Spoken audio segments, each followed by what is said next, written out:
Mahilig ka ba sa Hirono o ilang mga produkto pa ng Pop Mart? Pwes, samahan nyo ako dito sa Pop Mart sa SM MOA. Pag pumunta nga pala kayo dito, kailangan nyong pumila kasi maraming taong gustong pumasok sa loob. Sa totoo lang, ito yung unang beses na bibili ako ng laruan ng Pop Mart dahil nakita ko lang naman sa mga pinsan ko. Kung magkukolekta ka nga pala ng mga ganito, kailangan maganda ka ng pera dahil hindi mura yung mga item nila. Pero kung ikukumpara yung mga nabibili mo sa online tapos dito ka bibili sa Pop Mart, mas mura pa rin dito sa pinaka-official store nila syempre. Dahil sa online, nagre-range yung mga Hirono ng 800 to 900 hanggang 1,000 pero dito mabibili mo sila ng 600 pesos. Siyempre yung mga presyo depende pa rin sa klase kasi marami silang item dito. Hindi ganun kalaki yung store nila kaya bilang lang yung pwedeng pumasok. Tapos yung iba pipila muna sa labas.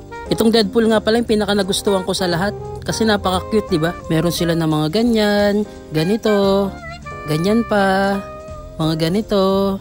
Yung iba talaga napaka cute. Tingnan nyo naman, ang cute ng mga DC characters, di ba? Well, dahil first time ko nga lang pumunta dito, tapos nakigaya lang ako sa mga pinsan ko, hindi ko talaga kilala yung mga ibang characters na nandito. Bukod sa DC at Marvel, syempre kilala natin yan. So, bukod doon sa maliliit na item, meron din sila mga tinitinda ditong malalaki. Ang cute nga ng labubo na to, pero sa totoo lang, nung pumasok ako dito, hindi ko alam kung anong titignan ko kasi napakaraming pwedeng makita. Kaya kung magsasama kayo ng bata, make sure marami kayong dalang pera. Nung nga pala magbabayad na ako, nakita ko yung labubo na to, napakamura, 1.8 lang. Tinanong ko pa talaga sa cashier kung totoo labubo na yun kasi napakamura 1.8. So nagpunta tayo dito para sa Hirono kaya Hirono yung babayaran natin. Isa lang, syempre wala tayong pera. Nung binuksan ko nga ito yung laman, diba? Ang cute niya, no? Tapos yung mga pamangkin ko ito na may nakuha nila. So ano, mag-visit ka na rin. Yeah, bye!